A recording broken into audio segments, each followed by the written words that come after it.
Hello everyone, hello everyone. কি ভাবছো?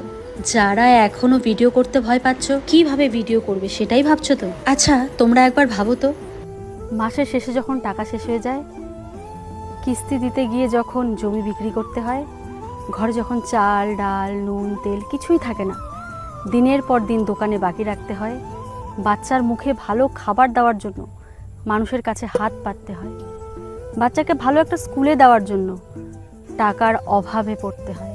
হ্যাঁ, আমি তাদেরকেই বলছি, একবার একবার তোমাদের হাতের এই মোবাইলটা তুলে দেখো ভিডিও করার জন্য। দেখবে তোমাদের যত অভাব আছে না, সব দূর হয়ে যাবে। শুধু একবার ভিডিও করে ভাইরাল হও, জীবনে যেটা কখনো ভাবোই নেই পাবে, সেই জিনিসটা পেয়ে বসবে। সত্যি বলছি। আর কিছু সাহস দেওয়ার জন্য আমি জানি না আর কি তোমাদের বললে সাহস